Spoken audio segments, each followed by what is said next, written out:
So good evening, everybody. Thank you for coming. We're a cozy little group, and I want to welcome you. I'm Rhoda Shermer, and I'm welcoming you on behalf of the Network for Responsible Public Policy. Before we get started with our big program tonight, I do want to thank all of you for supporting us, because without your support, these programs wouldn't happen. And I want to thank some special supporters, like the League of Women Voters of Northern Valley, Jolt of Ridgewood, and Women for Progress. Without all your support and their support, we wouldn't be here. So thank you so much. So as I said, we have a pretty big program tonight, and we're going to try to cover a lot. We won't cover everything, but we can do more programs in the future. So without stalling any further and getting started with the program, our program is Let's Talk, the Politics of Gender in 21st Century America. So let's talk.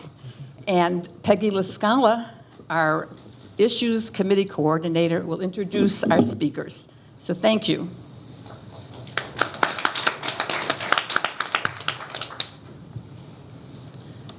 Good evening. Okay, we have a full slate tonight, so I'm going to keep our introductions brief and in order of presentation.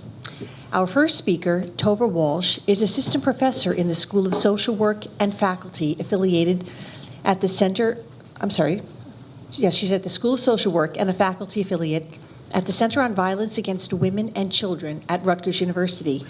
Through her research, Professor Walsh aims to identify effective strategies to support competencies in early parenthood and positive parenting relationships. Then we have Dan Casino. He is professor of political science at Fairleigh Dickinson University and the director of experimental research for the Public Mind Poll. Professor Casino's work on the effect of Fox News on political knowledge, beliefs about conspiracy theories, and the impact of gender role threat on elections has been widely reported in the media.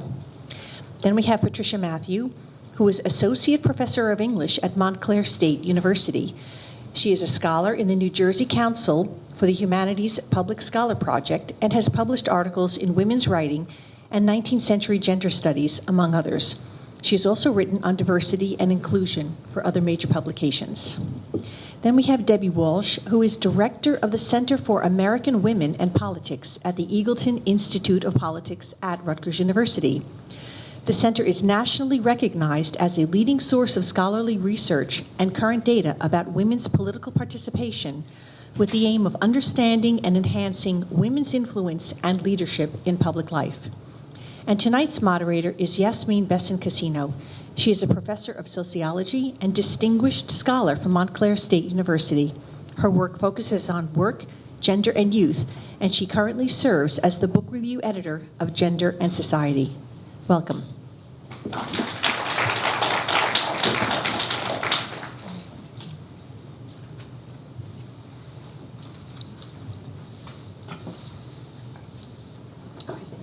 Okay.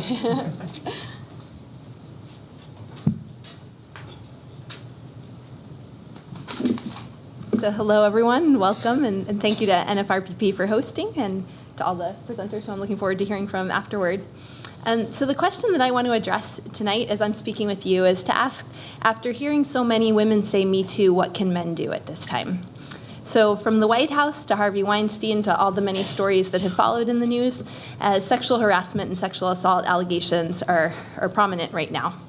And Tarana Burke, the activist who started the Me Too campaign 10 years ago, did this with survivors in mind, thinking about it as a way to connect survivors and have survivors feel less alone. But in recent months, as this campaign has taken off, a conversation has been ignited that engages a broader audience. And increasingly, there's a call for men to become part of the conversation and part of the solution. And so I'd like to speak with you a little bit about the work that I've done with men, thinking about how men can become involved as allies in ending violence against women. So as part of a group called Mobilizing Men for Violence Prevention, a team of researchers that includes folks at University of Michigan, University of Minnesota, and University of Washington, we've been speaking with men. We've been doing surveys, interviews, and focus groups with men across the U.S. and around the world for some years now, looking at men who identify as allies in ending violence against women and trying to understand the pathways through which they get involved in this work. And our research suggests that one of the ways that men tend to get involved in this work is through a personal invitation, and most often it's a personal invitation from another man. So when they hear from a man who they work with, a man who's a friend, a man who they look up to about their involvement in this work, they're more likely to think about becoming involved themselves. So something that men can do at this time is to reach out to other men that they know and ask, what they're hearing about the Me Too movement, what they're thinking, what they think the way forward is. But the conversation is started most effectively when it's men reaching out to other men. And the other thing that we hear in our research is that often what really mobilizes men to get involved is hearing a story that's really compelling. And often it's a story from a woman that they know or love. It might be a family member. It might be a friend. Sometimes it's not somebody who they know personally, but it is a story that they hear in the news that catches their attention. And so one of the things that I think is so powerful about the Me Too movement is the stories that are being told and the way they are hitting people right in the heart. And some men are really absorbing these stories and feeling called to action by them. Something that we've seen in recent months is a growing awareness that these stories are far from rare occurrences, but really are very pervasive. And many people have been aware of that for a long time, but in recent months this is really coming to the forefront in a new way. And so a personal connection is another way that people can begin to recognize the impact of gender-based violence and move often from recognizing the impact on loved ones to thinking more broadly about societal impact. Another thing that I've seen in my work is the impact not only of people that we know and love, but thinking about the potential for harm in the future. So I do a lot of work with men in the transition to parenthood, and when I do interviews with men at the time of pregnancy and when they are expecting a baby, often men are thinking ahead to the future. And one of the things that I hear as early as in interviews with men right after having a routine prenatal ultrasound, which is a setting at which I often encounter men in my work, I talk to them and I hear about the fears they have for daughters and keeping their daughters safe, or the concerns they have about teaching their son how to treat women right. And what really strikes me in these interviews is that I'm having conversations with first-time fathers, so men who are still about 20 weeks out from even meeting their child, and these are some of the first thoughts that they have. They've just learned they're having a daughter or a son, and they're sharing these thoughts about how am I going to keep my daughter safe, or what's my role in teaching my son how to treat women right. And these are themes that recur. So in these conversations with dozens of men on the cusp of fatherhood, I also hear about how men want to be just all that they want to be to their children. So they talk about being providers, they talk about keeping children safe, but they also talk about the kind of care they want to provide and the connection that they want to have. Often they talk about wanting to be a different kind of father than they experienced, or not necessarily having a role model for the kind of father they want to be, but having this kind of vague sense of just wanting to be there for their child and be anything that their child might need them to be. And so another opportunity, I think, for engaging men comes in engaging men around the time that they are becoming a father, or later on in their father role, thinking about ways of connecting with men and linking their commitment to their children to thinking about the empathy that they could have more broadly, and opportunities for engaging in efforts to end violence. So from this work that I've told you about, I want to highlight, and I think it's probably up on the slide right here. Come down and take a look. Yep. So what I put up there is images of some of the organizations that have really led the field in efforts to engage men. And so some of the groups that are up there, you see logos there for organizations like Men Care, Pro Mundo, with the White Ribbon Campaign, and these are all organizations that have been doing this work for a long time. And so, we're having a particular moment in time where these issues are rising to the fore. But these are organizations that have been around and have really been invested in this work for a long time, thinking about the role of men in promoting gender equality and in preventing violence against women. And so these organizations, I want to highlight some of the work that they're doing and show kind of the linkages that they're making. So they're thinking specifically about ending violence against women, but they're connecting that more broadly to thinking about gender equality. And when they think about that, they think not only in terms of women's rights and girls' rights, but also how to help, how to promote boys' rights and men's rights and allow everyone to be kind of full human beings. So they think about opportunities to support men to be involved as caregivers, to be equal partners in domestic duties, and they think about opportunities to engage girls and women, promoting opportunities in education, promoting opportunities for political participation. These organizations are all really committed to partnering with organizations, women's organizations, and so they do this work with men seeking to be allies to organizations that mobilize women and girls, and they think about the fight for gender equality and to end gender-based violence as being linked to ending other forms of violence and discrimination. So they think about issues of racial and economic justice, immigrants' rights, kind of across the board. They're trying to think intersectionally. And so these are some of the groups that are really kind of leading the charge and trying to engage men. And so coming back to this moment in time and what I think men can do, I think there's an opportunity now with the awareness that's been sparked and the empathy that's been engaged by this Me Too movement for men to challenge themselves and other men to think about the way forward. And part of that is acknowledging ways that people have been complicit in sexism and in a culture in which violence against women is endemic, and then moving from there to thinking about specific actions that can be taken. And so following on the hashtag Me Too, there are now hashtags pledging to change that men have started. So hashtags like I will and how I will change, where men are offering specific corrective actions that they intend to take. And through these hashtags, people are working to kind of bring together energy around ending this kind of treatment of women in so many domains. So I think there's an opportunity now for men to reach out to the men they know, whether it's in a fraternity, whether it's coworkers, teammates. But I think that men have a particular responsibility for engaging other men and working to end gender-based violence and more broadly to promote full gender equality. I also want to highlight that what I've suggested here, I'm telling you about some of the pathways that have emerged in our research. And in one sense, it sounds straightforward. Okay, so we need to raise awareness, get people connected, start taking action. And of course, it's not necessarily that smooth. The other thing that we're seeing in the news now is these stories fill the media and fill social media, and people are hearing the stories of people that they know and feel close to, is that often people are reacting defensively. And you can kind of see this thread of people feeling we see the pushback that's happening. And I also have, given some thought and wanted to talk with you a little bit tonight about what men can do who might be reflecting back and thinking about, ways that they may have made women in their lives feel uneasy or inferior or even unsafe. So I think there are men who are responding in that way to what's in the news now, and they may be feeling sad and angry, thinking about girls they know and love and experiences they've had, or they may be feeling worried about things that they might have done to make people feel that way. And I think that energy needs to be channeled into a commitment to not only change ourselves, but challenge other men to do the same. And so I highlight these organizations in particular up here to show you that there's a bit of a worldwide movement of men that's emerging, of men who oppose gender-based violence. And I think there's the opportunity now, and I want to share the call with you to reach out to other men that you know in your lives and invite them to be part of this movement. Thanks. Thank you so much. I think we'll continue with Dan and research on men.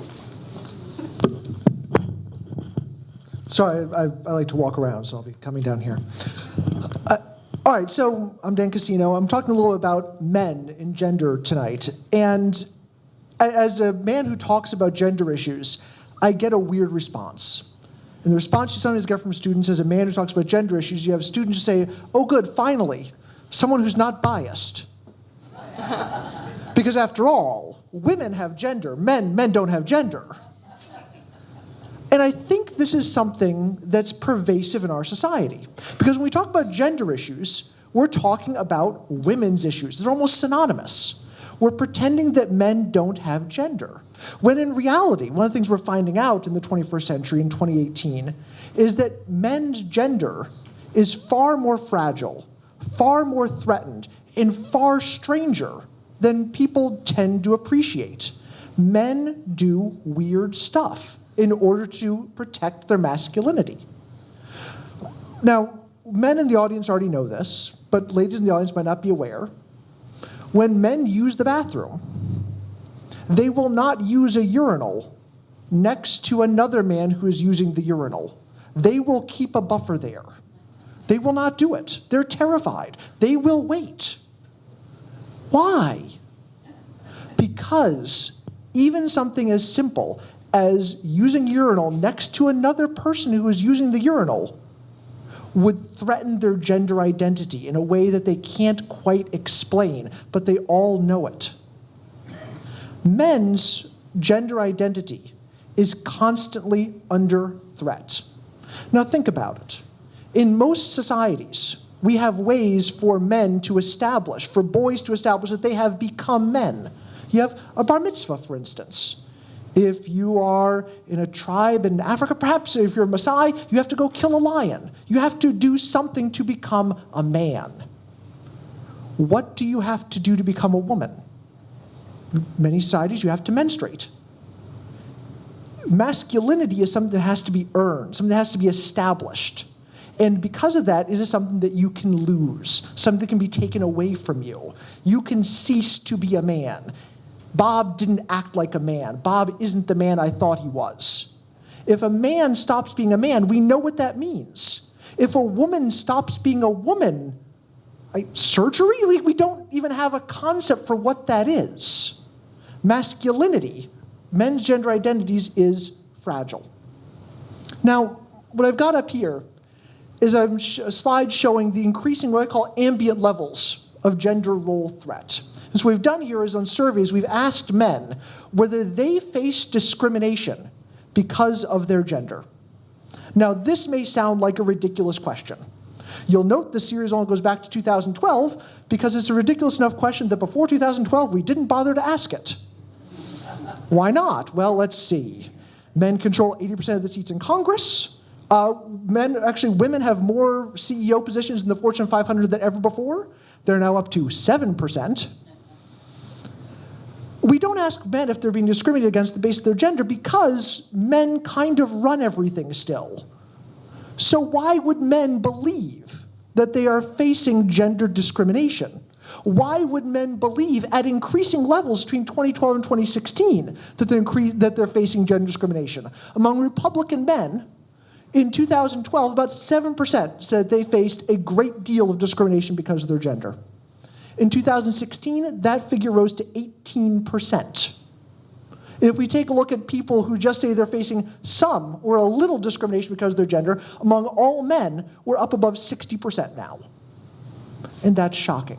Men believe they're being discriminated against. This is a form of gender role threat. Men believe that they are under attack, that their status, their privilege, is no longer there.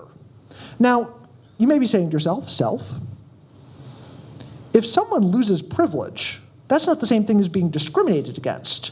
If you were on top for a long time and now you're on equal playing field, that's not discrimination. That's a level playing field. But you have to remember, if you've been on top, if you've been privileged for, let's say, 3,000 years, when you get to a level playing field, that level playing field feels like discrimination. We have good evidence of this in classroom studies, where in normal classrooms, many classrooms where professors don't do anything to intervene, men dominate discussions. We find that somewhere around 80% of the comments made during the class are made by male students. When the professor intervenes to get that down to a 60-40 split, men overestimate how much women are talking and believe that women are dominating the conversation now, even though men are still offering most of the comments. If you've been on top for a long time, equality feels like discrimination. So what do we have? We have an economy, we have a society where men no longer have the privileges they used to. They're still privileged, dramatically privileged over women in almost every way, but it's not as much as it used to be. And men feel threatened. So, again, we can see this. They feel like there is discrimination. Oh, sorry. I should probably turn that on. That works better when it's on. All right, there we go. However, this feeling of increased discrimination is only among some groups. It's among, for the most part, Republican men. It's a group that feels they've had a large discrimination, but we all see there are increases among independent men. And we do see large increases, as you might expect, among Democratic women who have become awakened perhaps to the fact that they are facing discrimination without knowing it. Among some men, especially Democratic men, we just don't see an increase. They're not more likely to be able to be being discriminated against. Now, why has this happened? What happened between 2012 and 2016? A lot of it actually does seem to have to do with Donald Trump. That is, Donald Trump was able to tap into something that was in the society already, but to give voice to the idea that men are the ones who are really facing discrimination, especially white Christian men are facing discrimination in a way they haven't before. So men's reports that they are facing discrimination is activated to some extent by Trump support. The more they support Donald Trump, the more they believe that they are facing discrimination, or I would argue the other way around. The more you believe you're facing discrimination on the basis of your religion, on the basis of being white, on the basis of being male, the more likely you were to look at Donald Trump and say, that's someone who's speaking for me. That's someone who's going to take back my country. That's someone who's going to help me make America great again, the way it was before. Now, why does this matter? I mean, after all, if a bunch of men think against all evidence that they're being discriminated against, who cares? People can believe what they want to believe. The problem is that it leads to other changes in how people view the world and how people view policy. So up here, we have views about access to contraception, whether people should have access to contraception. Now, again, this is 21st century America. Should people have access? I mean, the Supreme Court handled this in the 60s, for goodness sake. We think everyone should have access to contraception, but what do we find? Well, people who say, men who say they face a lot of discrimination, especially if they are unemployed, they say, no, women should not have access to contraception. We should get rid of it. Why? Because what does unemployment have to do with it? Because those are the men who feel they are being most disadvantaged right now. When we talk to men who are unemployed, they tell us they can't get jobs because the jobs are going to women, into minorities, into immigrants. Now, is that true? Of course not. This is what we call the handicap parking spot fallacy. Right? You're driving around the mall, there's no parking spots, and you see there's a handicap spot open. You're like, oh, if those handicapped people didn't get their own spots, then I would have a spot right now. There's a reason it's a fallacy, because somebody else would have gotten that spot before you if it wasn't set aside already, but it's compelling. And it's driving the belief that men are facing discrimination. So the more men are disadvantaged or perceived themselves disadvantaged, the more likely they are to say we need to deny access to contraceptives to women. It has policy preference. It leads to certain policy preferences. And it's really shocking. We look at unemployed men who say they're facing discrimination. We get somewhere around 90%, 95% who say that women absolutely should not be given access to contraception through their employer. Also affects issues that don't even necessarily have to do just with women. And you can say, well, sure, access to contraception, that's a women's issue.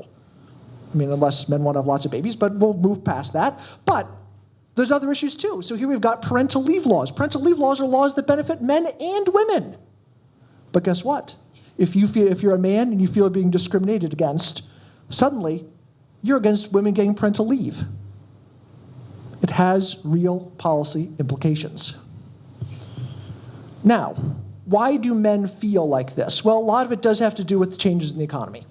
If we take a look at what we're referring to now as the Great Recession between about 2008 and 2013, you see the red line here is representing unemployment among men, the blue line is unemployment among women. And we got this big gap right here between about 2009 and 2012, where the gendered unemployment rate diverged significantly. And as you can see from most of the series, men's unemployment, women's unemployment, it's the same thing. We're all in the same economy. It doesn't change that much. But the Great Recession, when it hit men. It hit men hard. Those were jobs in places like construction that had traditionally been masculine-dominated, male-dominated jobs. And those jobs went away. Now, women's jobs went away too, a little bit later during the session, mostly when the public sector, schools and public sector organizations started laying people off. But suddenly you get that big gap. Now, it looks like that gap goes away, but that gap only goes away when we're looking at unemployment. When we're looking at earnings, the gap didn't go away. Men's advantage that they'd had never came back. Those men increasingly felt disenfranchised, like the economy had left them behind, like they were losing out to women. Now, why do we care about this? Again, when men are losing income relative to women, when men feel like their role is threatened, and we've looked here as we've looked at changes in relative income during the Great Recession. Men who lost income, and about 40% of American men lost income relative to their spouse during the Great Recession. So they were earning 75% of the family's money, now they're earning 50%. Men who lost income relative to their spouses became more politically extreme after the Great Recession. Conservatives became more conservative, and the small group of men who were liberal became a little bit more liberal. It changes people's issue positions, not just in surveys, but in the long term. Here we've got on their views on abortion. Their views on abortion became more extreme, as did their view of aid to African Americans. Government aid to African Americans, their views became more extreme.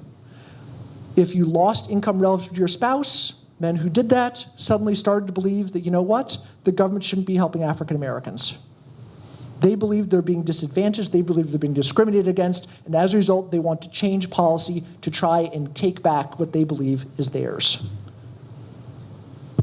Now, the mystery here for me is, why would men believe this? We understand why men might feel like they have to do something to reclaim their masculinity, sure. But why would men feel like their masculinity is threatened in the first place?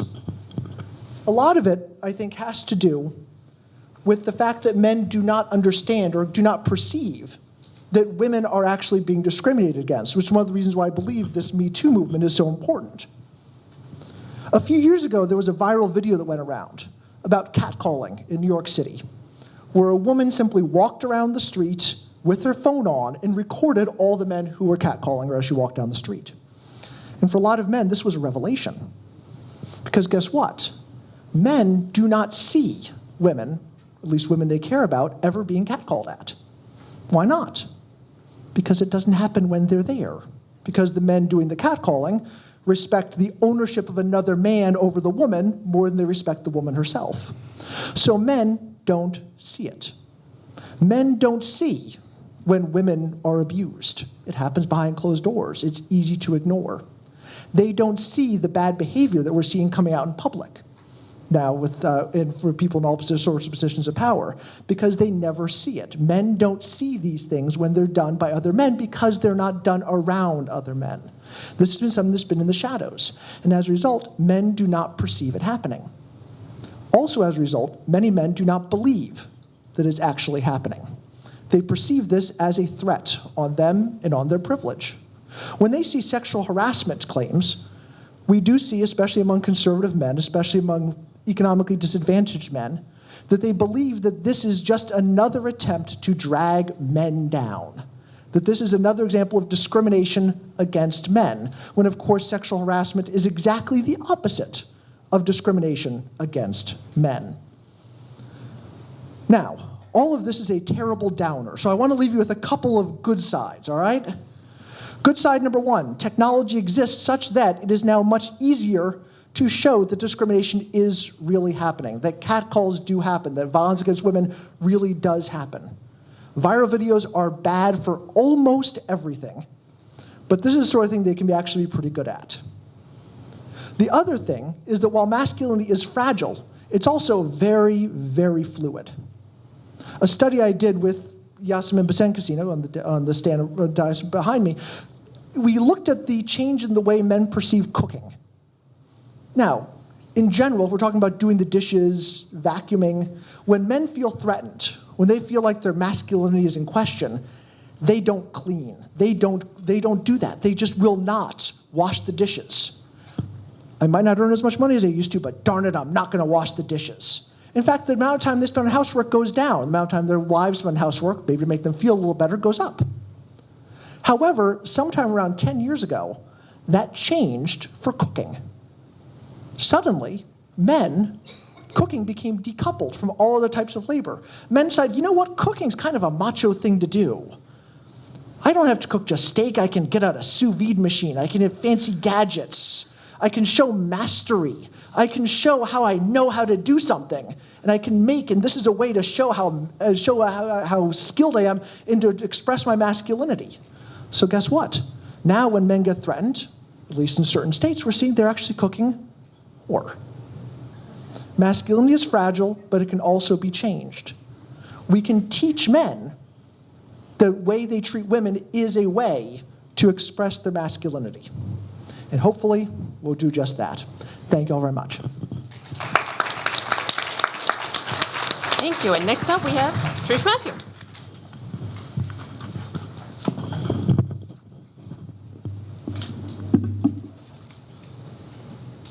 Good evening, everyone. I titled my comments tonight, Remembering Memory and Intersectional Feminism in the Long Age of Trump. And it's long age, not because I think he's going to be around, I'm worried about that, but because I don't think this is new. I just think it's bigger and louder than it's been in the past. The African-American poet Lucille Clifton has a very short poem titled, Why Some People Be Mad at Sometimes. Here it is. They ask me to remember, but they want me to remember their memories, and I keep on remembering mine. Clifton is the favorite poet of almost every Black feminist thinker I know. She captures our triumphs, challenges, and bodies. In one of her poems titled Wishes for Sons, she imagines a world where a man finds himself in a strange city with an unexpected period, a single tampon, and no idea where to find a convenience store. She writes about the material precarity of Black women in poems like Miss Rosie, and she celebrates our bodies in poems like Homage to My Hips with the line, these hips are big hips. They need space to move around in. And my favorite line, they don't fit into little petty places. For so many, her poem, Won't You Celebrate With Me, is an invitation and an anthem. I will use any excuse to read this poem. Doesn't matter. I teach 19th century British literature. I read it anyway. Here it is. Won't you celebrate with me what I have shaped into a kind of life? I had no model. Born in Babylon, both non-white and woman, what did I see to be except myself? I made it up here on this bridge between starshine and clay, my one hand holding tight my other. Come celebrate with me that every day something has tried to kill me and has failed. It's a lovely poem. It's unflinching and clear and celebratory. Clifton is like that. But I've been thinking a lot about this short poem, Why People Be Mad at Me Sometimes, as we wrestle in this moment with memories, memory making history, and whose history matters when. I've been thinking about what it means to remember and how memory has a particular valence in 2018. This is a moment when men are forced to remember past encounters from a different position, and when politicians conveniently forget what the president said a day after they heard it. This memory tug of war is not new, and sometimes it feels rather benign. The little-known fact about a memorial moment we take for granted. These are usually reminders of why we have Labor Day or why Memorial Day is in May. Sometimes the push to shape memory feels more radical. Every year, for example, when we remember Martin Luther King Jr., someone steps forward to remind us that the king most people remember today is different than the king who was vilified, demonized, hounded, and unpopular during his lifetime, particularly in the 1960s when he started organizing for integrated housing in the North and was publicly opposed to the Vietnam War. His approval ratings were very low. Someone always asks us to remember which of the senators still serving today voted against making his birthday a federal holiday. And whenever anyone associated with the FBI tries to honor his memory, this year it was James Comey, someone else pops up and reminds the FBI of the letter they sent to King encouraging him to kill himself. The pushback is to point out that celebrating one thing, King, does not erase a troubling past. This might seem self-righteous or pedantic, and maybe those are the same thing, or like some empty exercise. But what we remember and what we choose to forget or not record is a political act. The speaker in the Clifton poem explains what they want without deciding who they might be, and explains why they may be mad. Here's the poem again. They ask me to remember, but they want me to remember their memories, and I keep remembering mine. It's worth noting here the declarative tone at the end, and I keep remembering mine. The speaker doesn't try, the speaker just does, and it makes folks angry. It's easy to imagine what that pushback might be. It comes in different forms. Sometimes it's the incredibly simple, why don't we have a White History Month? And then someone has to explain over and over again how many basic facts about Black history are missing from the curriculum. And then a Black person, usually me, jokes that we only get 28 days, so everyone should just relax. Sometimes it masks itself by pretending that the act of remembering is neutral and is labeled quote unquote politically correct. Or in the humanities, in the field of literary studies, it gets dismissed as quote-unquote identity politics. We say this when someone, usually a student, asks why we canonize some authors, almost all white and mostly male, and ignore others. I'm a specialist in 19th century literary history, specifically the history of the novel. I'm interested in the novels and novelists we don't read. You can think of them as Jane Austen's literary sisters. I do this work in part because I want to help people remember the cultural past as it looked to the many instead of to the few. It means reading novels we've forgotten and spotlighting cultural conversations many don't know exist. For example, did you know that when Austen was writing, the debate to end England's participation in the slave trade was actually fashionable? In fact, it's one of the first public causes middle and upper middle class women organized themselves around. We only know those stories when we step away from the canon. That kind of remembering ruffles some feathers, but it doesn't invite the kind of outrage that is sparked when other memories and histories are brought to the forefront. In other words, the tension between the they and I shifts depending on who we are where we are in the hierarchy. A woman stands up in Congress and tells an inconvenient history that she wants on the record.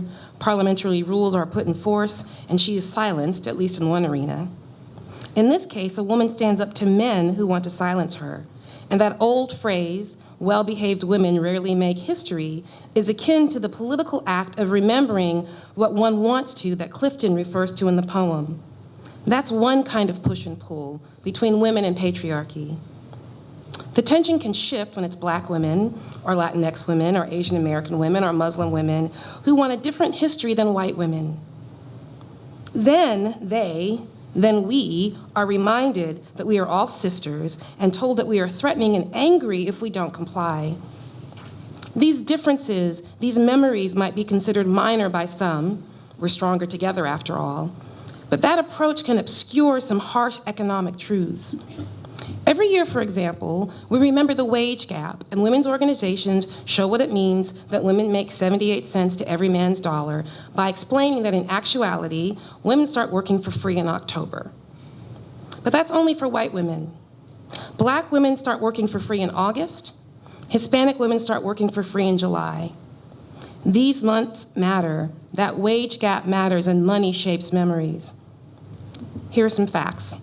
Single Black and Hispanic women have a median wealth of $100 and $120 respectively. The median for single white women is $41,500. While white women in the prime working years of ages 36 to 49 have a wealth of $42,600, the median wealth for women of color is $5. Nearly half of all single and Black and Hispanic women have zero or negative wealth. I think those stakes are clear, but here's how that translates to places where so many memories are made, and one of the major markers of financial stability and cultural maturity, home ownership. Of homeowners, 50% of single white women own their own home, 33% of single Black women, and 28% of single Hispanic women. Of course, you can make memories without home ownership, but those memories feel different in the face of economic precarity. Here are those lines from the Clifton poem again. They ask me to remember, but they want me to remember their memories, and I keep on remembering mine. In this instance, let's make the they in the poem those who record our history in real time, journalists, writers, pundits, and bloggers. Think of the language we use when we want to point out that something significant has happened. We say, this is unprecedented. Inevitably, in the age of Google, someone, usually on Twitter, says, well, actually, this has happened before. They just don't remember, or probably never knew in the first place. This happened in the Me Too moment, if you remember. Alyssa Milano used the Me Too hashtag, and because of who she is, beautiful, famous, heterosexual, and white, she was credited with founding it. That was in 2017. But Tarana Burke started that hashtag in 2006, and because of who she is, and more precisely, who she isn't, it didn't get the attention or attraction you would expect.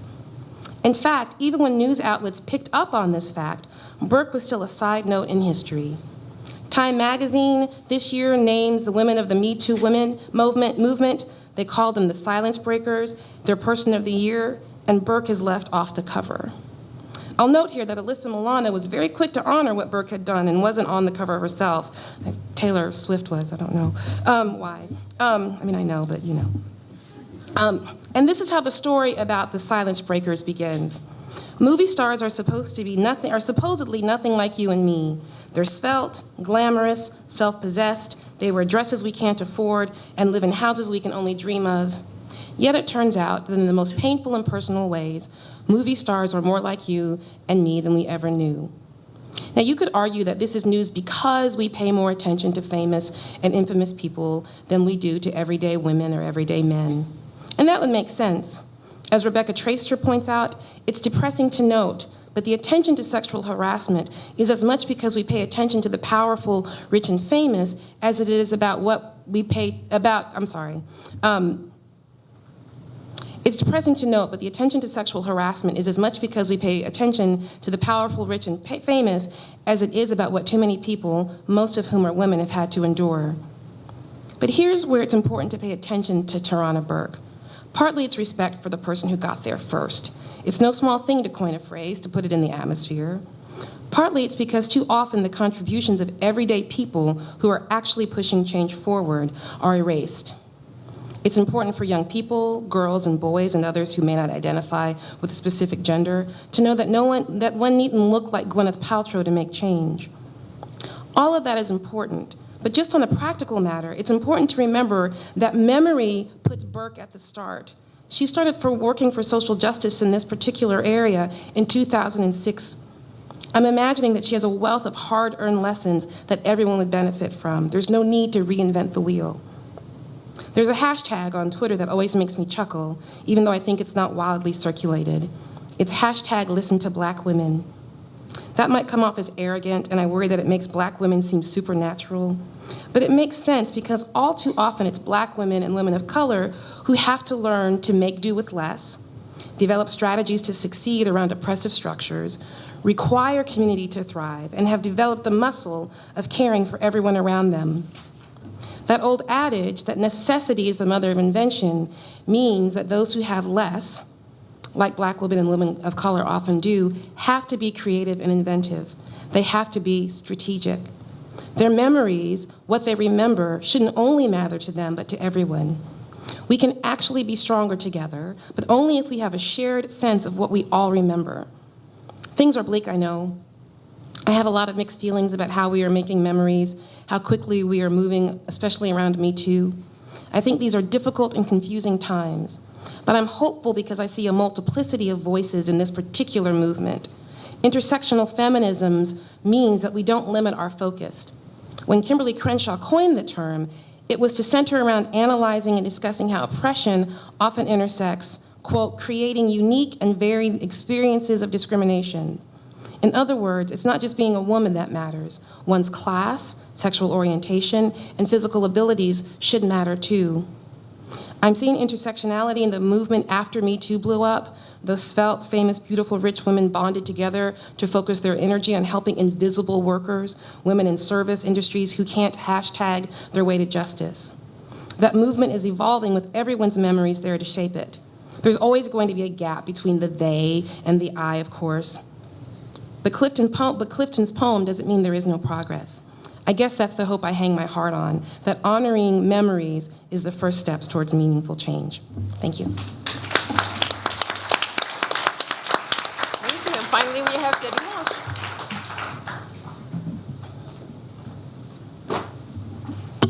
Hi, good evening.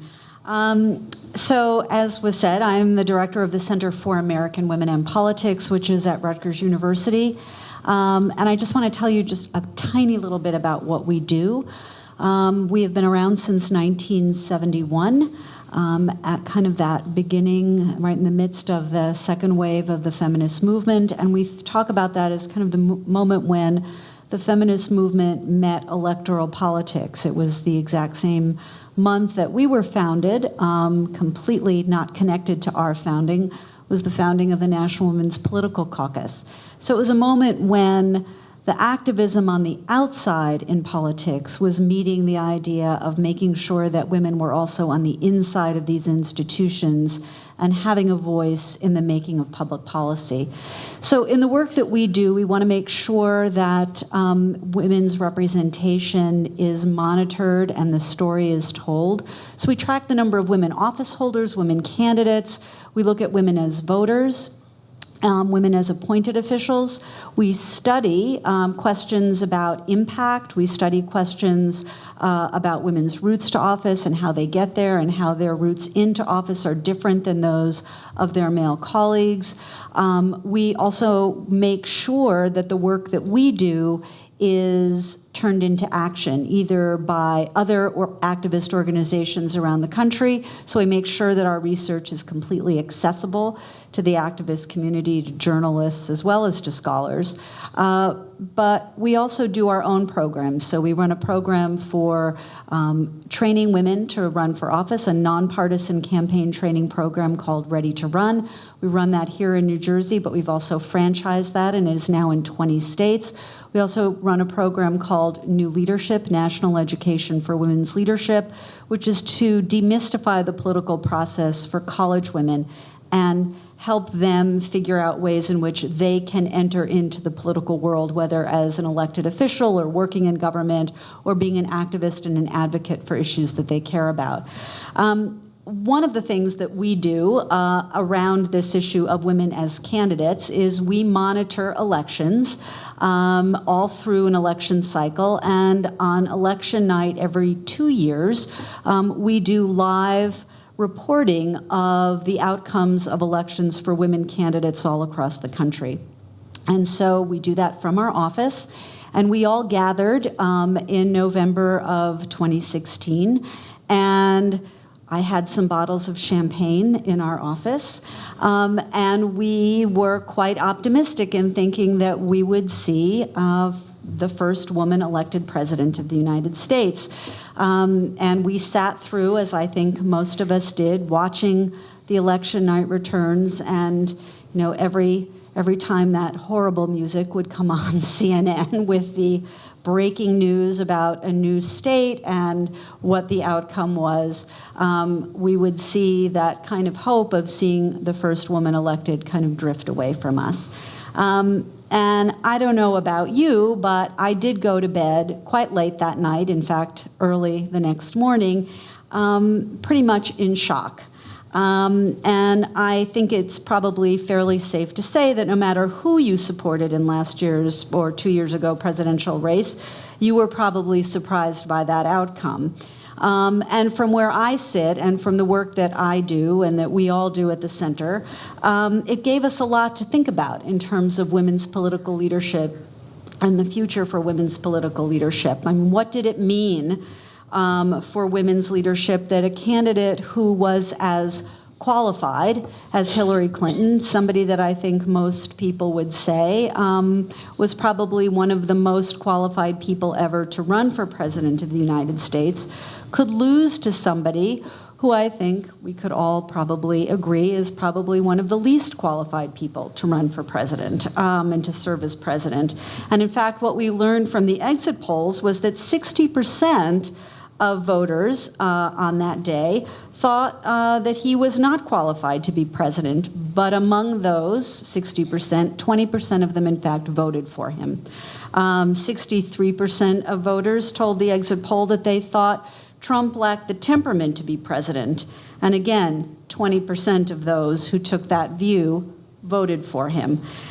There's great irony for us who study women in politics, because research has shown that for women, this question of qualifications is something that they always have to prove, that there is an assumption of qualifications for men who run for office and men who serve in office. Women have to prove it. And here we were looking at somebody who we all thought had quite proved her qualifications, yet still could lose to somebody who the perception out there was that he was not qualified. I was really interested to hear what Dan was talking about in terms of gender. We had a whole project around our presidential election last time called Presidential Gender Watch, where we were looking at the issue of gender and how gender played out in the 2016 election. And we talked a lot about the fact and had to remind people all the time that gender isn't just women, that gender is both masculinity and femininity. And we talked about who used gender and how gender played out. You know, the accusation was hurled at Hillary Clinton by Donald Trump that she played the gender card, right? And in fact, when you really look at the whole election cycle, Donald Trump played the gender card, and he played it repeatedly. He would constantly, you know, there's sort of the default image of who is a leader and certainly who is president of the United States is male, but it's always been about the toughness and the strongness. I mean, think back to George Washington on his big white steed, right? I mean, this is about masculinity and asserting masculinity. And Donald Trump asserted his masculinity throughout. He did it in the primary against the men he was running against. You all remember Little Marco. You remember Low Energy Jeb, right? This was all about him being tough and him being strong. And he used it against the women that he ran against. He used it against Carly Fiorina. In the Republican primary, he talked about the fact that she simply didn't look presidential, and who could elect that face to be president of the United States. And he certainly used it against Hillary Clinton at almost every turn, talked about her low stamina, tried to constantly talk about her not being tough enough, not being strong enough. And he talked about the fact that she, if she weren't a woman running at that point, she would not even have 5% in the polls. So he attributed it all to her gender. I think her response to this issue of playing the gender card that he would hurl at her at almost every turn was kind of strategically terrific. She embraced it. I don't know how many of you bought your gender card, but she talked about the fact that if standing up for women's rights and access to health care and paid family leave and on and on and on, if all of those things meant playing the gender card, she said, then deal me in. So I think you had a really interesting case there of watching gender play out both for the woman candidate, but particularly for the male candidate. But in any case, I woke up the day after the election with all kinds of concerns about our work and what we would be doing next and how we would be moving forward. And one of the first things I thought about was, how are we going to actually go out there and talk to women about how they should run for office? We were actually in the midst at that time of planning our Ready to Run nonpartisan campaign training program for women right here in New Jersey. We had just started advertising for the March program just earlier in the month of October, and I really feared that women would be so disgusted with the tone and the tenor of the campaign that they would give up on politics, and that they might also think, if a woman as qualified as Hillary Clinton cannot win election, then what on earth would make me think that I could run for office? I thought there was a very good chance that women might crawl under the covers and completely disengage from politics. I will tell you that usually by December, the end of December, we will have about 2 or 3 paid registrations for Ready to Run. People put off doing things, right? So the program's in March, they wait until January or February. Starting on the day after the election, as we were literally sitting in our offices watching Hillary Clinton concede the election, we started to see registrations for Ready to Run coming in. By the end of December, we had over 100 paid registrations, quite an increase from our usual 2 or 3. By early February, we were at capacity in the space we had for our training, so we had to move to a larger venue. Even then, we sold out with 270 participants. We had to close down registration, and if we actually had the space, we could have registered probably another 100 women who were waiting to be admitted. Normally we get 150 women coming, so we had quite an increase in the number of women. I tell you that story not to brag about our program, although it is a fantastic program, and if any of you were thinking about running for office in the future or becoming more politically engaged or seeking a political appointment, I urge you to participate in the program this year. But I tell you this because it's a small window on what we started to see happening as a result of the 2016 election. And it didn't just happen in blue New Jersey. We have partner programs in Utah, in Oklahoma, in Iowa, in Pennsylvania, both in Pittsburgh and in Philadelphia. We were seeing this. All of our programs were telling the same story, that they were being sold out, they needed to move to larger venues. They really had to figure out ways to accommodate this surge of women who really wanted to participate. Across the country, we were seeing women engage in politics in ways that we simply hadn't seen before. We were seeing that women were telling us stories about how they had not been participating before, they didn't want to focus on politics, this wasn't something that was always an interest to them, but with the election of Donald Trump, they felt a kind of a fear and a responsibility to step up. They felt that they could no longer sit on the sidelines, they had to engage and find a way to have their own voice, to have agency, to be able to speak up and speak out and figure out a way to take care of the issues that they were quite certain were going to be vulnerable in this new administration. They were really feeling they had a responsibility in some ways to their families and to their communities. We run 3 programs as part of Ready to Run to encourage more women of color to participate. A program for African American women, Latinas, and Asian Pacific Island women in the state of New Jersey. We had one Muslim woman who came to us and said, I have never been involved in politics before, but with the election of Donald Trump, I am afraid for my children, and I have to figure out a way that I can engage in the process. It really, it is something that we are seeing and we continue to see.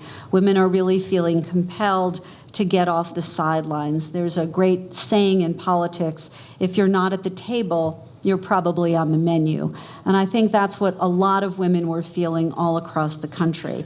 I want to share a few other notable numbers that reflect the kind of energetic engagement that we have seen since last year, and particularly since last year's March. As I was saying, we started to see the beginnings of this early on with our campaign trainings. The Women's March, both in Washington and all across the country, was clearly the big kickoff to seeing this kind of tremendous surge and level of engagement and excitement that we have not ever really seen before.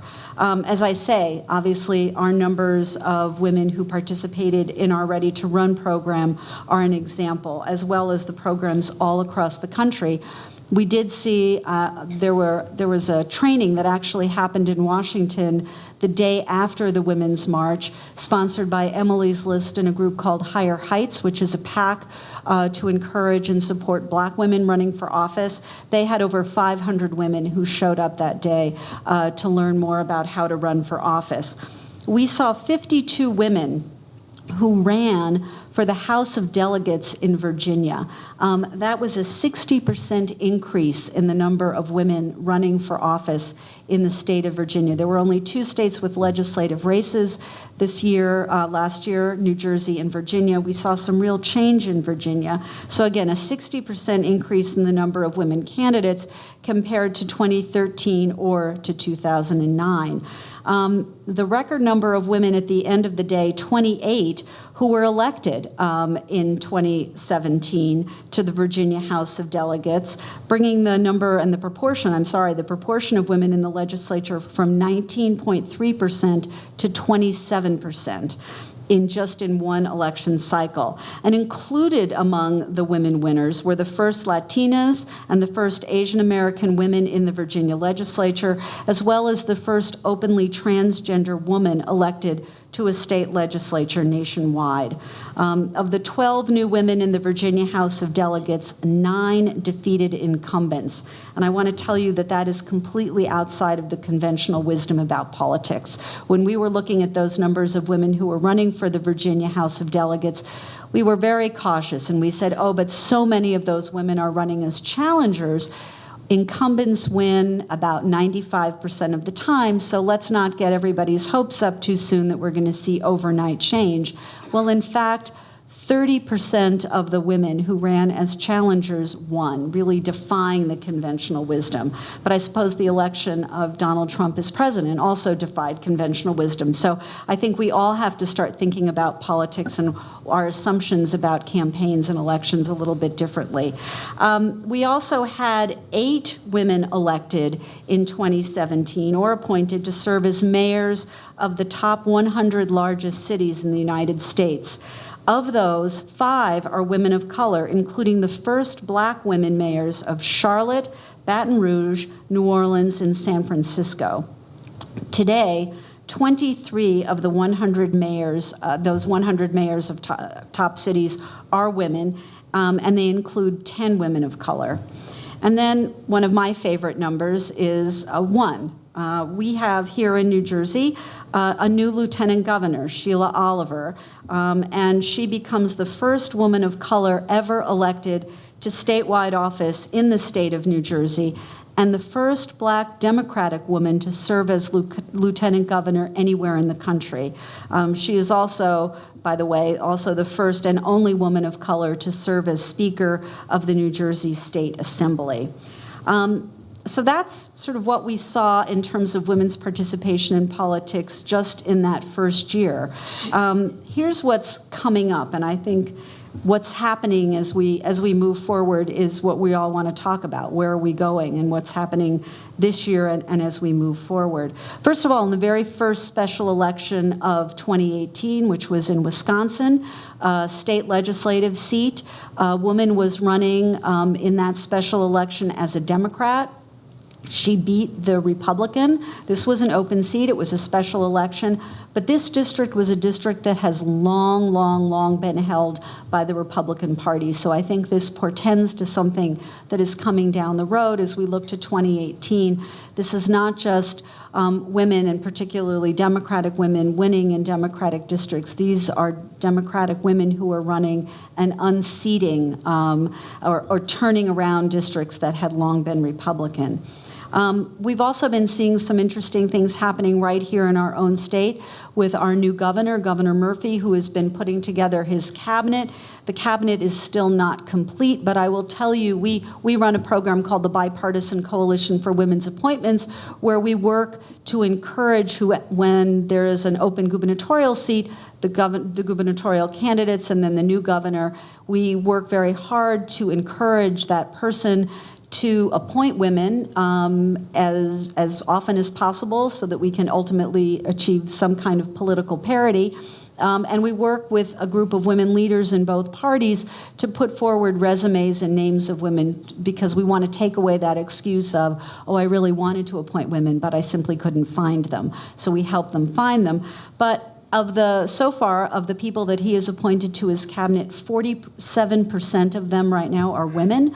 There's still about 6 slots open, and 50% of the women that he has appointed are women of color. There actually have been a lot of terrible jokes going around. If you look at all of the folks that he's been appointing, this speaks a little bit to Dan's point, where a lot of men are feeling like they're not being well represented, even though they're still over 50% of the cabinet so far. But also, Governor Murphy is doing an extraordinary job of making sure that there is racial and ethnic diversity among all of his appointees. So someone came up to me, and it actually speaks to what Dan was saying, came up to me and said, well, are you going to have a bipartisan coalition for the appointment of white men? You know, this is just terrible jokes. But that feeling is out there.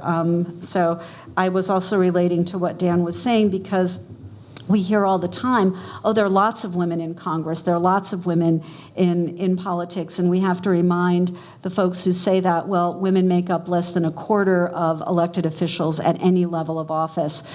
So we are clearly not even close to being at political parity. Now, I can't see what's up there, so you're going to have to tell me if the slide that I'm about to show is in fact the slide that I think is up there. But does that say 2018 likely Senate candidates? Oh, so it's working. Okay, so right now we are seeing 439 women who are running, saying that they are likely candidates for the United States Congress. What I'm showing you right now is where we are with the Senate. We have 49 women who say they want to run for the United States Senate. We have filing deadlines have only passed in 2 states, in Texas and in Illinois. But we are already at 49. We anticipate that most, if not all of these women, in fact, will file. And you can see up there the record to beat is 40. So we are very likely to beat the record for women who are going to at least be running in the primaries nationally for the United States Senate. Here you can see a little bit of the party disparity. 31 Democrats and 18 Republicans. I'm going to get back to that issue of party disparity in a minute. Tell me, does it now say likely U.S. House candidates? Oh, good. Okay, so this is where we're really seeing an unbelievable surge. So we now have 390 women across the country who have stepped up and said they want to run for the United States House of Representatives. The record to beat is 298. We are more than double the number of women who filed for the U.S. House in 2016. And here you really see the party disparity. 314 Democrats, 76 Republicans. Now, I will tell you that this surge that we are seeing nationally is really being driven on the Democratic side, but it is also true that Democratic women are doing much better when it comes to their representation in Congress and in state legislatures.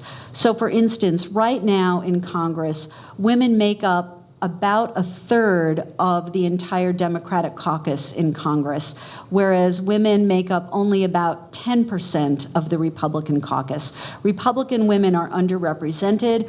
When we have done research looking at the impact of women in office, where we have interviewed almost all of the current, or the women who served in the 114th Congress, both the Democratic women and the Republican women told us that they wish that there were more Republican women in Congress, that there were more women who they could work with across the aisle, and the Republican women wishing that there were more women like them who could help carry the water on some issues, because very often there are no women in the leadership meetings in the Republican caucus. There's only one woman who chairs a committee in the U.S. House of Representatives right now. And so Republican women's voices are really quite muted. But this election cycle is not going to turn that around. We are actually down in the number of Republican women who say they want to run for the U.S. House this year, at the same moment that we're just through the roof when it comes to Democratic women.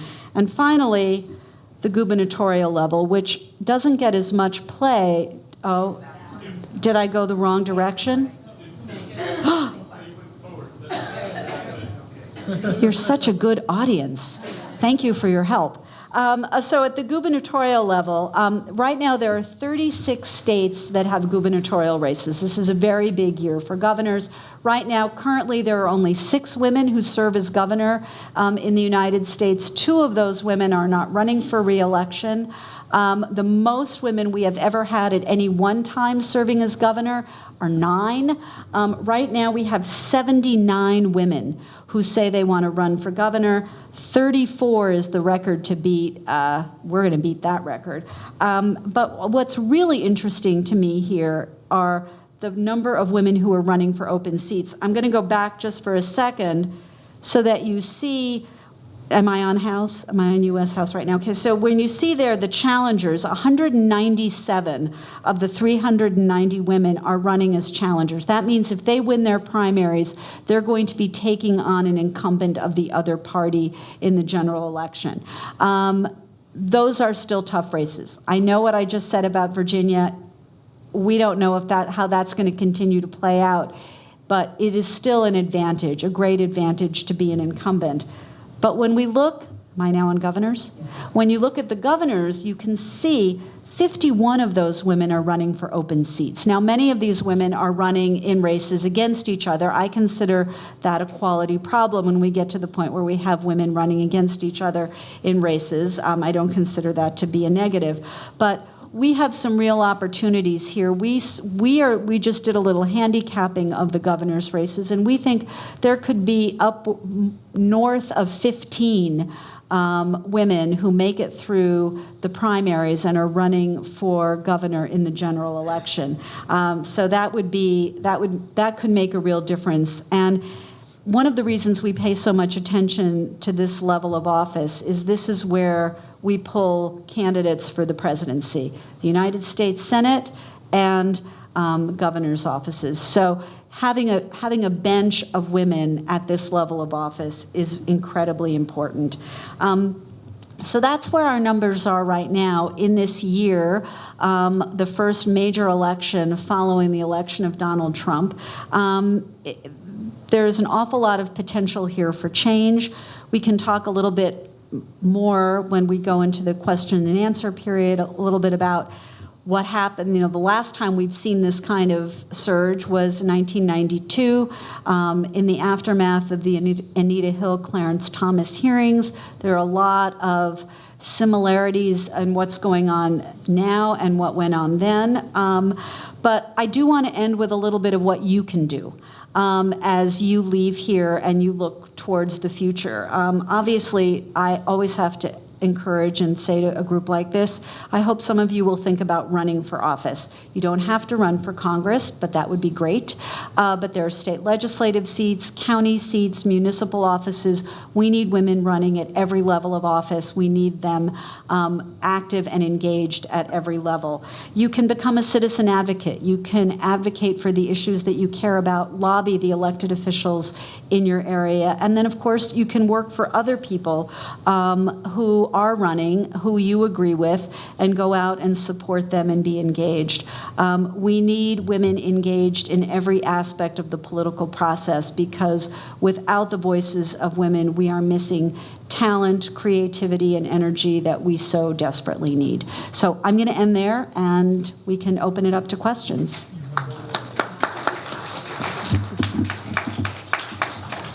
Thank you all so much. What a great panel. Let's open it up to questions. Yes, please. Just a quick question for Debbie. So, you talked about 1992. I actually didn't know that. I didn't realize. I heard about it, but I didn't know that there was such a surge. But that was 92, and this is now. Oh, sorry, I'm loud, but that was 90. That was sorry, my question was just the bump with the Anita Hill case in 92, and now we are over 10 years later, over 20 years later, and still it hasn't carried forward. So even now, like, I am so excited. I saw the Avengers cover, the Time magazine Avengers cover, for those of you that haven't seen it, and I get excited, but I'm just like, how do we keep carrying it so it's not like Donald Trump Part 2 comes out in like 20 years?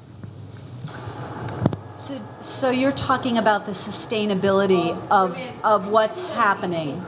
Right, right. Is this working? Yes. Okay. I'm going to wait till the screen goes up.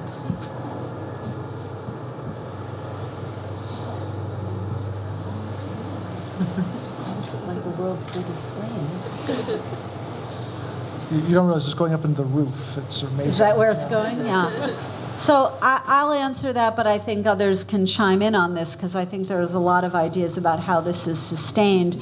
I am reminded of President Obama's farewell speech when he talked about the fact that folks have to remember that elections don't happen just every 4 years. They don't even happen every 2 years. They happen every year. And so there has to be a real commitment and an understanding that all of this kind of social change, sadly, is a marathon. It is not a sprint. And it means hanging in there. And it means participating in school board elections and municipal elections and county freeholder elections and state legislative elections.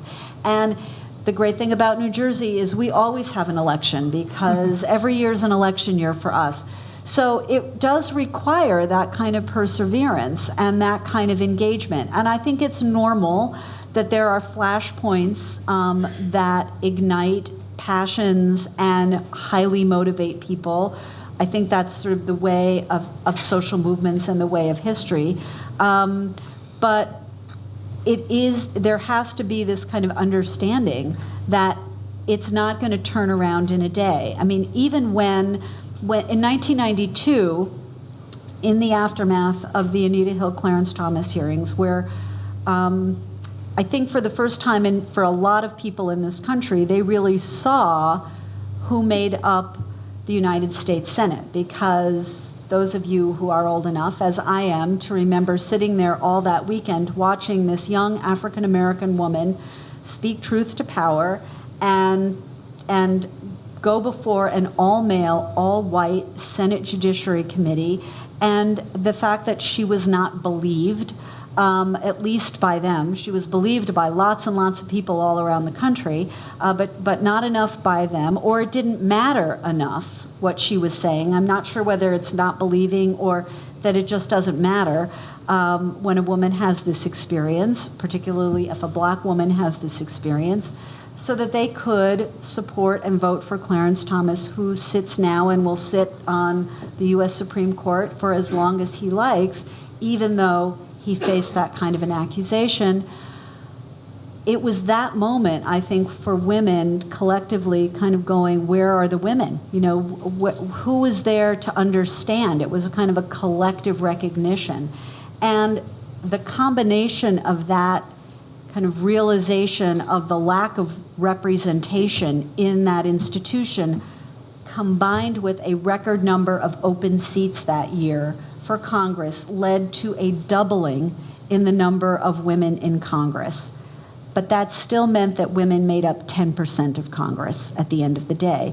So this is a long haul, and it is going to take a lot of work, and we are not close to political parity, but that engagement has to be kept. It's why we do our Ready to Run program. It's why we do the program for college women. It's why we try to get schools across the country to do programs like that, so that we're demystifying the process and we are bringing more and more women in.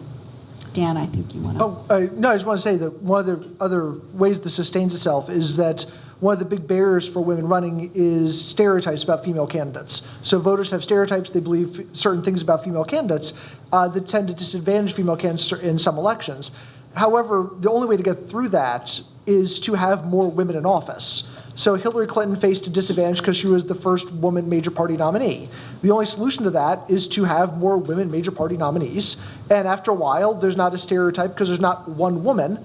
There's been a whole bunch, and the stereotypes tend to fall away. So the more women that run, the more women that win, the lower the barriers are marginally for every woman who comes afterwards. And it's also just the fact that women in the past have, one of the big barriers to women being in office was that women have a much higher barrier. So women have to be much more qualified to run than men. Men kind of assume, yeah, I'm qualified, and they run, even if they're objectively not qualified at all levels, where women hold themselves to a much higher standard. You know, a man with the same credentials would have run a long time ago, but women try and have more experience and do more before they run. And so the mere fact that we get women with more experience at lower levels means we get more women at the higher levels. And so it really takes a long time for that to build up, but trends are encouraging, as Debbie says. Go ahead. Thank you all for showing up and talking about so many different things. To me, the most interesting fact was were the money facts about the Hispanic women only working, starting to work for free in July. that really strikes me as horribly unfair. And when we're talking about barriers to entry, what could be a bigger barrier to entry than the lack of economic strength to allow you the freedom to move forward? And so it seems to me that all this talk about barriers that's cupcake, icing on the cupcake. What you really need is economic parity so that people can pay somebody else to watch their kids while they go knock on doors or or feed their kids while they go knock on doors or clothe their kids while they, I mean, if you're not making enough money to have more than $5 of wealth, you're not going to run for office. So I would just like to suggest that our efforts should be on parity in pay and in work and in educational opportunities before we even think about going anywhere else. Just my take on it. I just want to say that it becomes a circular situation. We've done research looking at the impact of women in office, and one of the things that we found is that women, and particularly women of color who serve in elective office, are exactly the people who, when they are there, take on those issues that you're talking about. So we need the women in office who carry the water, frankly. And I don't want to say that men don't support those issues, but we have found that women are more likely to have the kinds of issues that you're describing at the top of their policy agenda than their male colleagues. And it's not necessarily that the men are going to vote against it, but it's the women that are going to bring it forward and put it out there. So it's both things. We need the women in order to make the change that I think you're talking about. Well, to follow up on that, do you see a difference in fundraising for male and female candidates? We do know that women and men raise comparable amounts of money to each other in comparable races, but it may in fact be harder for the women to raise it than for the men. They do it, but it may be harder. And we think that oftentimes that is because the women who run for office tend to come from less moneyed networks than their male counterparts. So it may take one phone call for a man to raise $1,000, but it may take a woman 10 or 15 phone calls to raise that same amount of money. It is, and when we talk to men and women who serve in state legislatures about the difficulty that they have in raising money, there is a huge gender gap. It's probably one of the biggest gender gaps that we see, which is the women who are in office tell us that it is much harder for them to raise that money. Ironically, it may in fact be a little bit more complicated for one of the reasons we think Republican women may not be doing as well is there are networks for Democratic women who are running for office that have more money to them, frankly, than the Republican women have, which doesn't fit like what our stereotype is. But Emily's List being the big behemoth of an organization that really raises an enormous amount of money for pro-choice Democratic women candidates. There are PACs for Republican women, but they are nothing compared to an Emily's List. But we are seeing more and more new PACs out there. As I mentioned, Higher Heights, which is based in New York City, but is raising money for Black women who are running for office. There are a number of state-based PACs that are raising money for Latinas, and a national PAC called Poder PAC that is looking to raise money for Latinas to try to level that playing field a little bit more.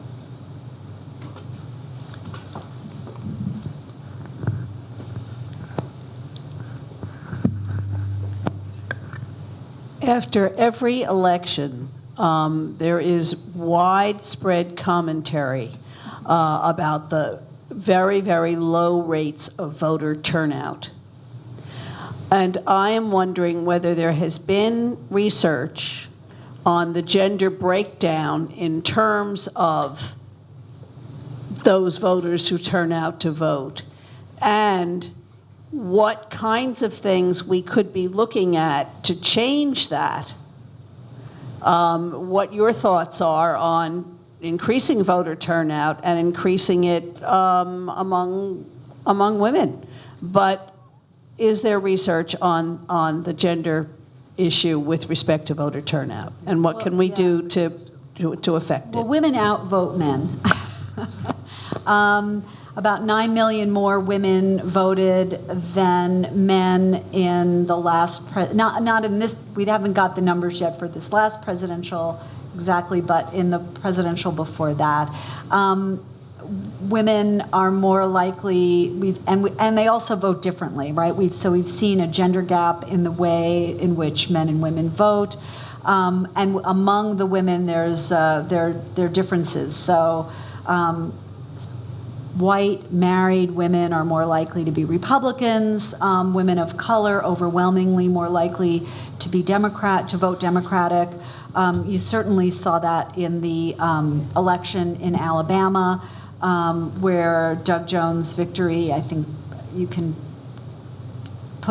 largely thank the black women in Alabama for the election of Doug Jones. But we do know that women do outvote men at this point. I think there is a huge question in our country in general about how do we increase voter participation, and there are issues like same-day registration and mail ballots and all of these issues to try to increase participation. But as of right now, it's not that women are perfect on this, but women are certainly outvoting men.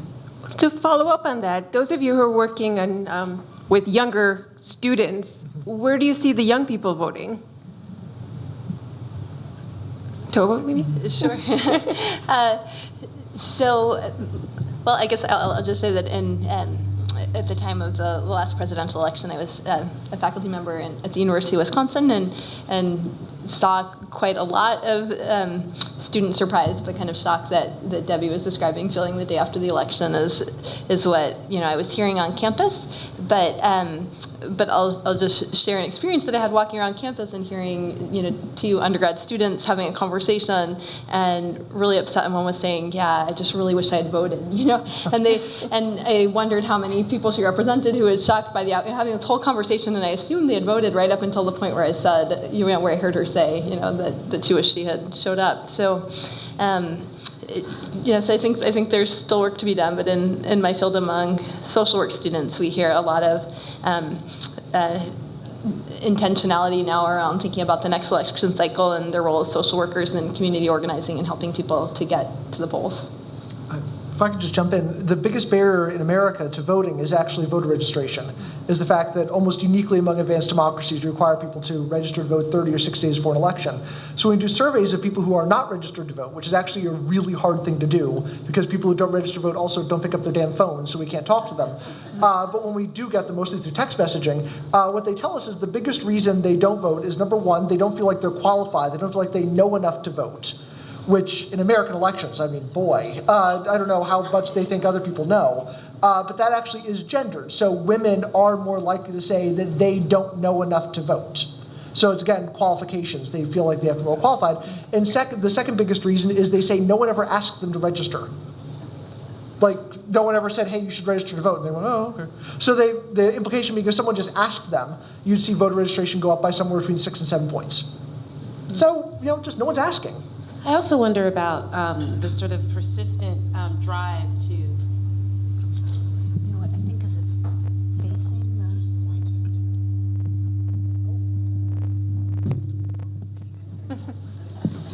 It's just because I'm not a political scientist. It's God's way of telling me to slow down. But I also think about voter suppression. I mean, just the persistent nationwide effort to make it harder to vote. And you can see, closing down voting sites or requiring IDs and then closing all of the areas that are convenient for people to get IDs. And we know who that targets. I mean, it's no accident that in Alabama, someone drove around in a van and picked up black people to vote.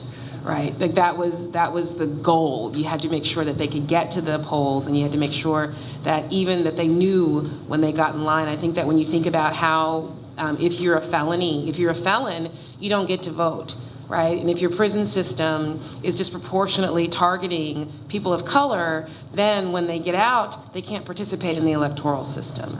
And if they get out and they don't have jobs and they don't feel as invested in the electoral system. So those things seem to me like a network. I think you probably know more about that than I do, though. No, I think that's absolutely right. Yeah. I also think that, I was just going to say something that, to go on what Tova was saying, I also think that there's an issue that I think after this election, I think people get in a different way that elections have consequences, right? That the candidates aren't all the same, and that who you elect really makes a difference. So I'm hoping that that helps with motivating, particularly on college campuses, students who have not been participating as much as we would like them to.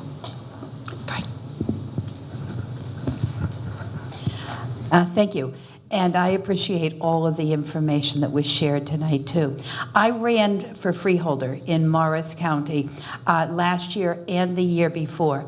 And one of the interesting things about my candidacy was that it was two women running against each other. The Republican candidate was also a female, and we actually tipped the board of freeholders in Morris County because it now has four women as the majority instead of men for the first time in history. So that was an interesting campaign. I found my biggest issue was fundraising. And so I agree completely with everything that you said about that. In order to raise money to pay for the kind of camp, I had tremendous volunteers. I had a lot of people who really, really helped me. But I just was not able to raise, I probably self-funded about 3/4 of my campaign.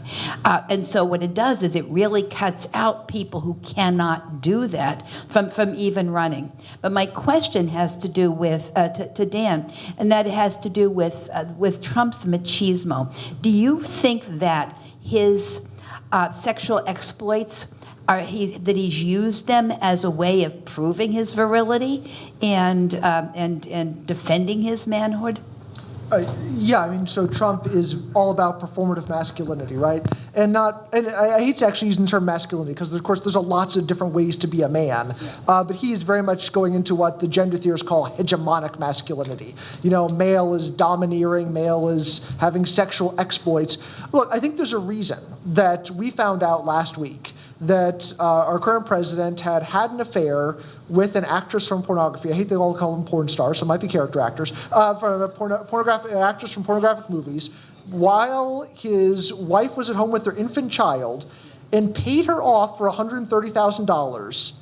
And that was like 5 news stories ago, and we're not really worried about that anymore. Because it's part and parcel. We go, oh yeah, I do that, right? That is performative masculinity. And it's really kind of the darkest, worst aspects of masculinity that we were seeing in the 1940s, 1950s, 1960s. And I do think that sort of masculinity in most parts of America is dying out. But Donald Trump is very much kind of a last gasp. And I think you see that actually people talk about the race breakdowns in voting and the gender breakdowns. I think the age breakdown is almost more interesting to me. So, for instance, after the Access Hollywood tapes came down, Trump's numbers went down across the board, except among older white men who liked him a little better and older white women who liked him a little better.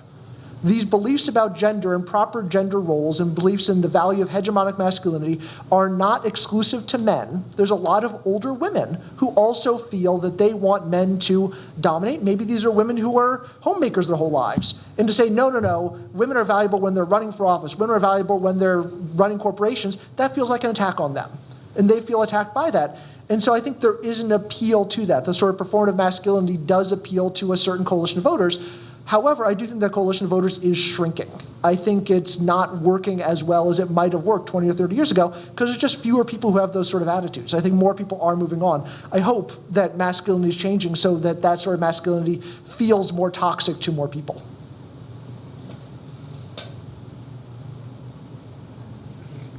I think you had your hand up before. Yeah. just wanted to thank the panelists. I wanted to thank Patricia for her comment about the racial disparity and the differences. And also wanted to thank Debbie, because I have actually attended at least 2 of the Ready to Run, and as well as the Sister to Run, and I've held office in my community. I'm actually up for re-election in May, running for my 2nd term on my town council. Well, thank you. Thank you. I appreciate that, but I also noticed that I'm the only Black woman, I think, in the room. And so that just speaks to some of the points that I'm sorry, excluding, with the exception, of course, of the panelists and the audience, let me clarify that. But I just really appreciate the efforts that you're working with women of color and how challenging it is. And to the points of the financial component that one of the audience members were making and the sacrifice. I ran on my school board. I was sat for 10 years, and my biggest regret is that I didn't spend as much time with my own children, my own issues, because I was so busy championing the issues, as you said, because it was relevant to me. And on my town council, I'm championing the issues about making sure our community is age-friendly, making sure the social issues, the educational issues are there, whereas most of my colleagues are just concerned about development and all the financial components. So that just speaks to your point as to why it is so important. And not that I'm not concerned about those issues, but I want to make sure that these other issues that are about the quality of life, which to me as a nurturer, as a mom, in my community, are relevant. So my question really is to the point of, with the current political climate, do you feel that there would be more financial support? Because that is a huge issue. Do you think that the march that's coming up on Saturday and the fact that there is still women's movement, do you think that there would be more support, more financial support from both ends, gender in terms of male support as well as female support? For women candidates? Yeah, look, I think we are looking at a wave election come 2018, November 2018, and I think the energy and the enthusiasm for women who are running as Democrats is high. I think we have seen, I am anticipating that at the very top level, organizations like Emily's List are going to probably have one of their best years in terms of raising money. We work very closely with Higher Heights, which is why I keep referencing them. We've done a lot of work with them. I think they're anticipating a good year for raising money to then give to women candidates. I think things are pointing in a very positive direction on that front. I still think it's going to be a challenge for women. One of the challenges is that women tend not to give at the same level that men do in politics. It is understandable. Women have, frankly, less disposable income. And I think for a lot of women in the past, they have felt that their giving is more effective in the nonprofit sector than in politics. That they don't see politics as the place to solve the problems on the issues that they care about, so they give their money more philanthropically than they do to politics. I think in some ways it's part of why one of the challenges we face when women think about running for office. We know that the men who are in office tell us the reason that they ran the very first time was because they had a long-standing interest in careers in politics, and women tell us that the reason that they ran for office was because they wanted to fix a problem. You know, we talk about that as men run to be somebody and women run to do something. And if you want to do something, you may well look at government and politics and say nothing gets done there, right? I mean, that's the place where ideas go to die in Washington. And that's everybody's kind of image of politics is Washington, even though a whole lot gets done at the municipal level, as you well know. But so women don't make a decision not to run for office because they have a problem they want to fix, so they go work in the nonprofit sector in the same way that they think there's a problem to fix. They don't think about investing in candidates, they think about investing in philanthropy. I think that will be changing, and we don't know yet. I mean, we're just at the beginning of kind of watching this cycle and seeing what happens with the money, but I think that some of those ideas about where to put your dollars, big dollars or small dollars, may be shifting. Yeah, right next to you. Yes. Well, I've been around for a while, it's obvious, and I've been there, done that. I've run for office. I've served on my town council. I ran for freeholder once. But what I think is missing from this discussion is any talk about the political parties and how they are organized and what their role is. And in New Jersey, we have equality at the political party level. Under our election law, every voting district is entitled to have a committee woman and a committee man. So if women get involved in their party organization, that's a good first step. Right. And get to be chairman, yeah, then you decide ballot position, all sorts of important things. You decide who's probably going to win the primary because they've gotten endorsement. Right. So that's certainly an important place for women to be involved. Yeah, I think on paper, the parties look like there is great potential there for political parity. We don't see that playing out. New Jersey is a complicated state, to say the least. So it is true that every county, for instance, has a party chair, both sides, Democrats and Republicans, and there's also a vice chair.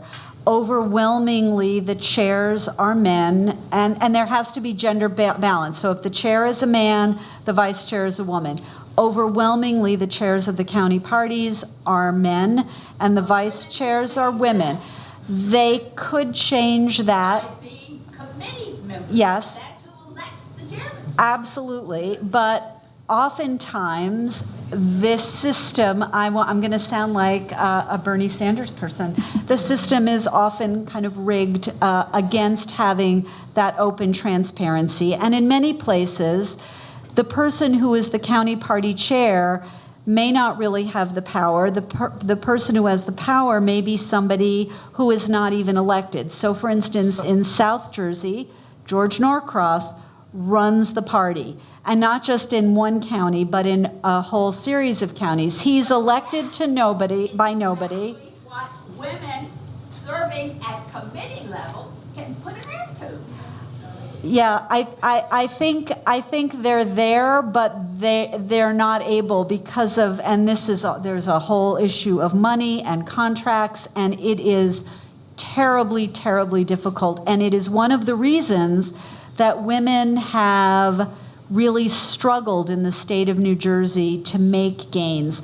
The political party structure is such that it is very much an old boys club that really keeps newcomers, women and people of color, out. And it has been a struggle. And we encourage women to run for party positions.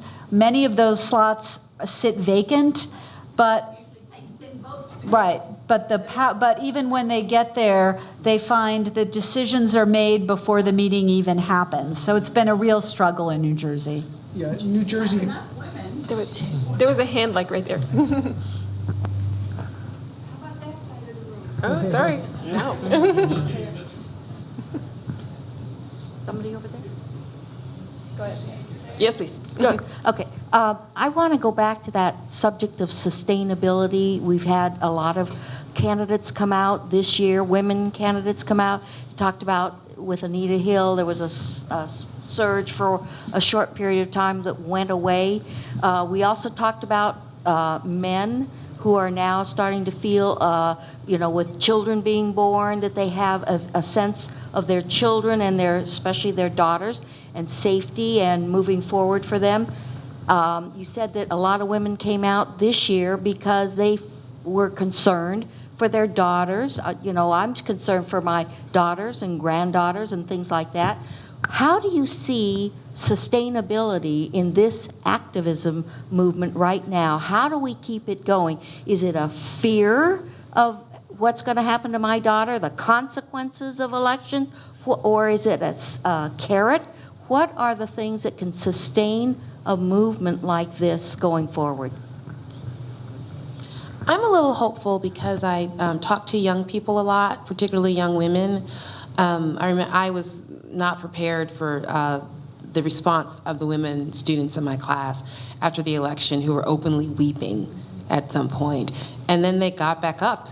And I think that we're going to see organizing. I don't know how much that will go into elected positions, but I think you're going to see more and more grassroots organizations. I spend a lot of time on social media, and I see a lot of young people organizing virtually, cultural conferences, critiques of the prison industrial system, thinking about gender, even the TV shows or even the movies that we see.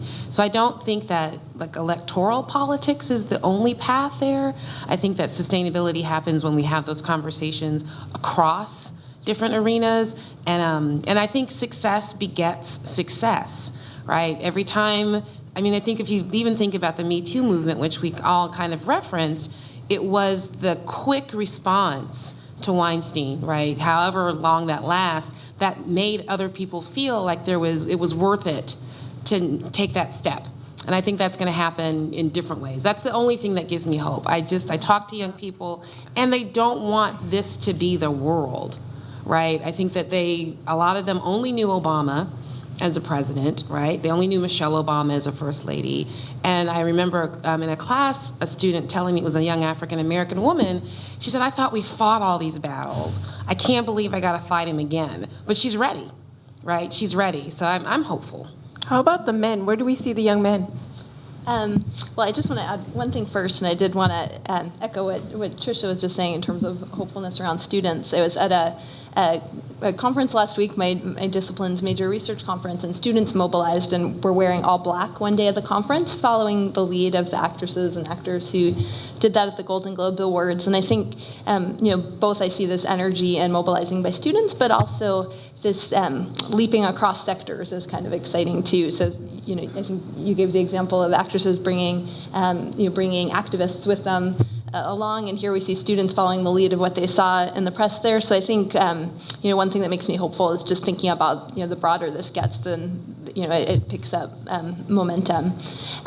In terms of where the men are, I think, one thing that I think has a lot of potential is just thinking about the change that happens now is having an impact across generations. So when we see, Dan's talking about changing definitions of masculinity and that it's fluid, when we see change, we know that, being raised by a more nurturing father, it's predictive of the kind of caregivers and kind of partners that boys will grow up to be, and it matters too for what girls expect from the men in their lives as they grow up. So so I think part of where the sustainability and the change comes from is if we can get kind of a critical mass of change now that it continues to play out over time.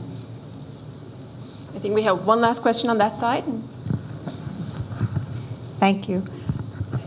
So the rationale for this gathering tonight is that this is sort of a seminal moment and want to capitalize on it and look at what's going on in this country. And the panelists spoke from different angles to the topic. My question is, do any of you see what's happening in America now influencing the rest of the world, or either directly influencing what's happening in other places, or a reverberation similar around the world? So I can take that a little bit. So when we look at the data, what's really interesting is that we have a gender gap in the United States, and people talk about that in terms of, women are more democratic than men are, and that goes, historically, that's not even that has been true for very long. That goes back to about the era of the ERA, right, when women started becoming more democratic. But what's interesting is around the world, there's only a few countries that actually have a gender gap like that. Our gender gap, we get it here. You see it to a lesser extent in Australia, and that's kind of it for the developed world. Why? Because what we see right now is you're seeing women mobilize, as Tove was saying, with this saying, with this fear of loss, like, oh my God, we're going to lose this. I thought we won these battles.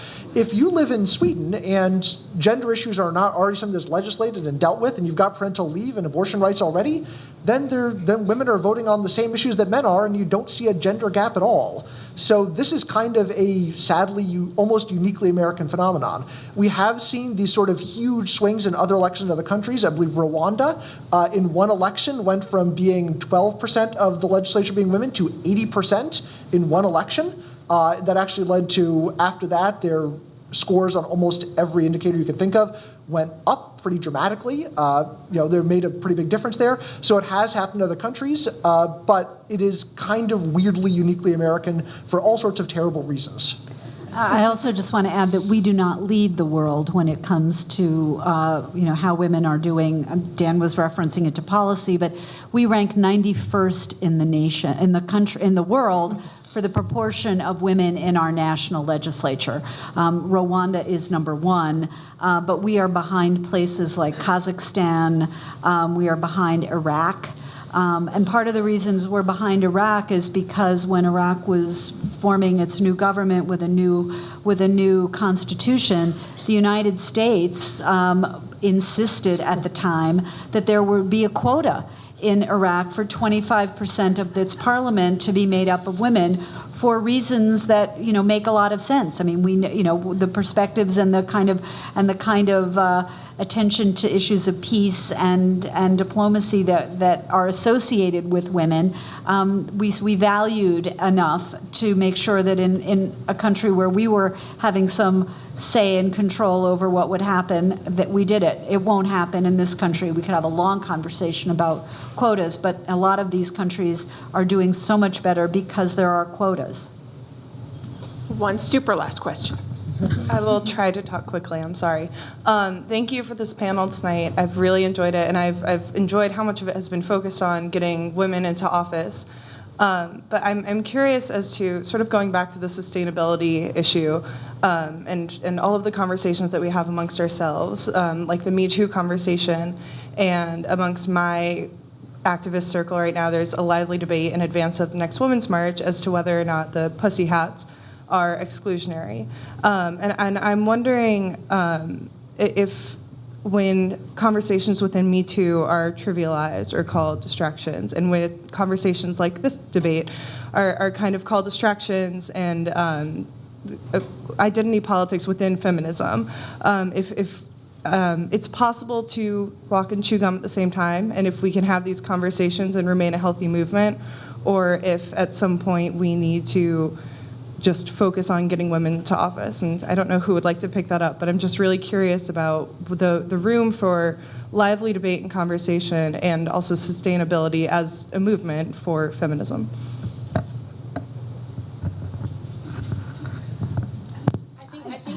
I think we can walk and chew gum at the same time, but I think it becomes a question of resources, right? Where are you going to put that energy? So we can think about it and we can talk about it, but you can only be at one march at a time, right? And so I think that's part of the problem, and I think that there is a sense that there's not a lot of room for the theoretical right now, because just on a material level, there's so much at stake. And I think that every group that wants to have its conversation has to almost fight the same battle, right? That's, I think, to go back to Clifton for a second, everybody has to insist that their memories matter, and no group is excluded from being resistant to bringing in somebody who's from the margins, right? So I identify as female, and when I think about trans issues, I hear myself going through the exact same steps that I know that white people have gone through in thinking about race. I'd love to think that I'm so evolved and I get it, and if you give me a clipboard, I'll check every box in the exact right way. But when it's people, right, in the real world, I'm like, oh my God, who am I, right? And I learn those lessons, but I have to learn them with people. So everybody has to go through those stages. But I do think you're right. I think we can walk and chew gum at the same time. I think we have to bring our program to a close, but what did you think? Was this something?